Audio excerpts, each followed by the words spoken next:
Hello, Dan Toma. Hey, How are you? Hey. Good. Excited to be here. Big event. Yeah. Big event, a lot of people, and it's just the first day, and now already my feet are hurting, so.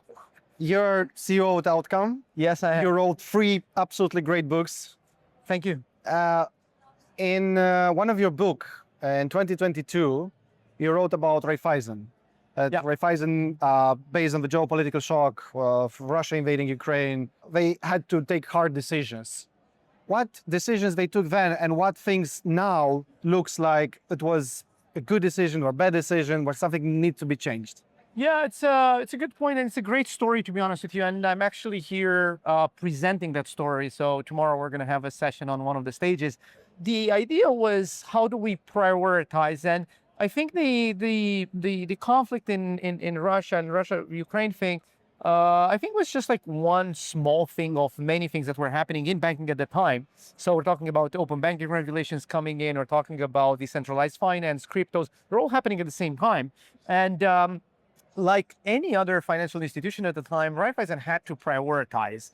And again, this story is not necessarily just about Raiffeisen. It's more about how large institutions, incumbent institutions, move away from FOMO, fear of missing out, right? Let's do everything because everything is urgent and important at the same time, to being a bit more deliberate about the things we say yes to, and more important, the things that we say no to.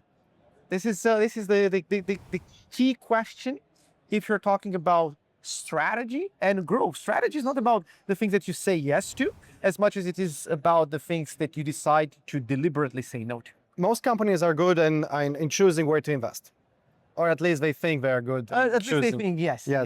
Walking away from things that aren't dead but aren't winning is quite a hard skill. And what does walking away actually look like inside a bank? Beyond the slide, beyond the curtains. Beyond the slide. So again, it's not just banking. It's pretty much any large company. Saying no to things starts with, cutting budget towards the initiatives that are connected with that strategic direction. Correct. That's number one. I guess we put it on the slides, but then in reality, are we indeed cutting the budget, or just shifting the names of teams and whatever they do so they fit with the new strategic direction? Because if we do that, we haven't actually stopped anything. We just pretended that we stopped, and we waste a lot of time building nice PowerPoint presentations.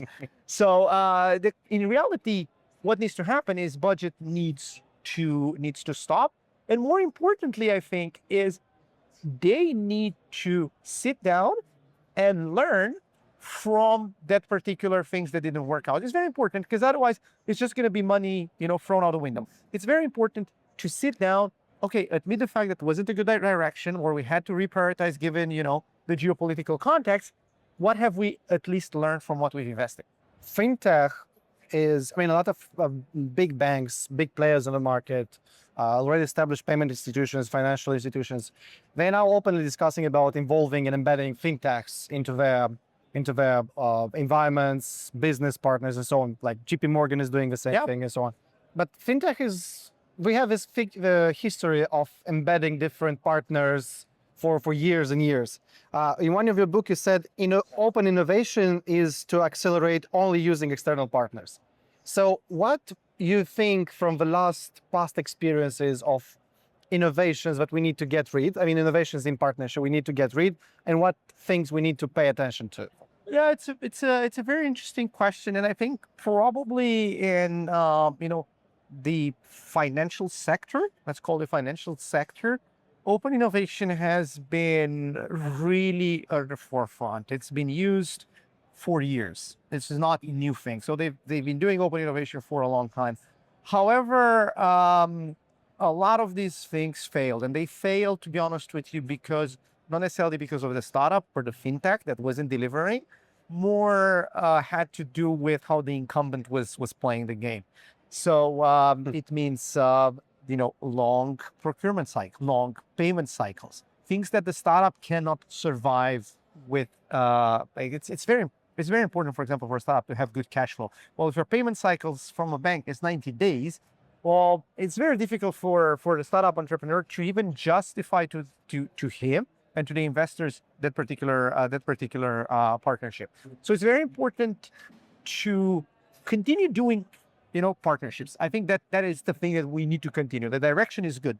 What we need to improve on is we need to improve on the governance. How do we actually get those partnerships done?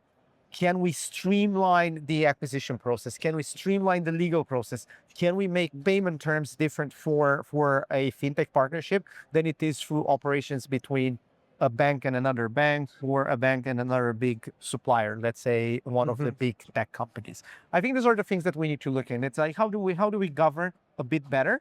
And in addition to that, I also say maybe look at how we do strategy a bit better. So we move away from just PowerPoints and connect those PowerPoints with some actions, or make them at least more actionable, I would say. Speaking about the strategy, Yeah. what advice you'll give to a CEO of a banking institution, financial institution, but she has to pay attention till next Money 2020? Yeah, listen, I'm a tech guy and I love technology, but honestly, I think if we pay too much attention to the latest tech trend, the latest AI engine, the latest AI model, we are missing the big picture. My advice to all of the leaders I'm working with, all of the boards that we are consulting, is to figure out their governance internally, because with a good governance internally, you're able to weather out pretty much any storm.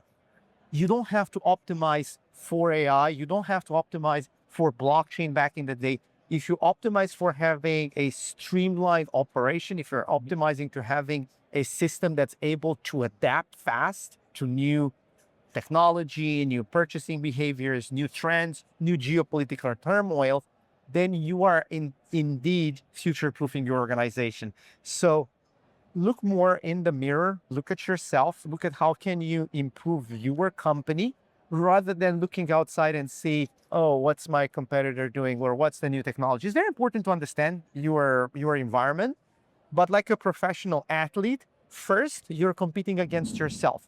Second, you're competing against the market. Very interesting insights. Thank you very much. Thank you very It's much a pleasure for to having see me. you here. Thank you very much. Pleasure.